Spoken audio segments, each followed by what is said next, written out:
Hi guys. Today we are in finally into Mark chapter 8, almost to the halfway point of the book of Mark. We're looking at the first 10 verses, and we live in such a strange time.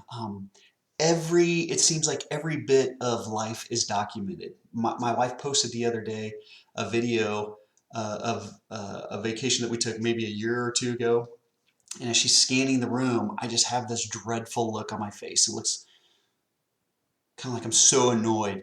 And I get a lot of comments on that. And every response is we have to record every bit of life. Well, in this passage, we have what's called the feeding of the 4,000, and it is different than what we read about in chapter 6 about the feeding of the 5,000. But there's some there's a lot of similarities that go on with it. That Jesus has compassion on the crowd. There's not enough food to spread around, everything like this. And my favorite part, my favorite part of this passage is the disciples coming to Jesus after he expresses his compassion and says, well, how are we going to feed them? And I just want to say, you've already experienced this before. Go to your Facebook page, look and see what happens when that goes on. I'm a big sports fan, and particularly I'm a big Royals fan. And in 2015, the Royals won a World Series, and it was one of the coolest things I ever got to witness and I got to watch and everything like this.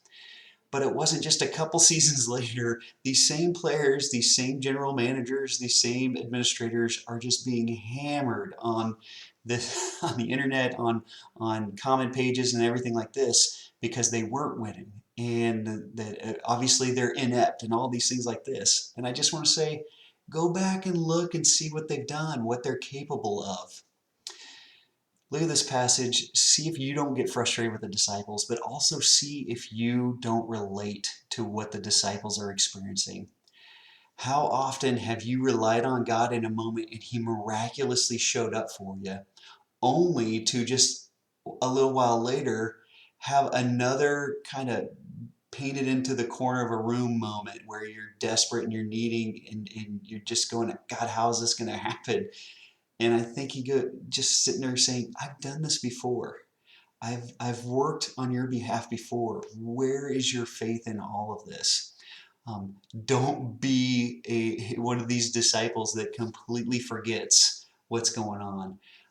So I challenge you to think about those moments. Think about a time, maybe even today, that you can express a faith in the God that shows up just in time and with the compassion that He operates with.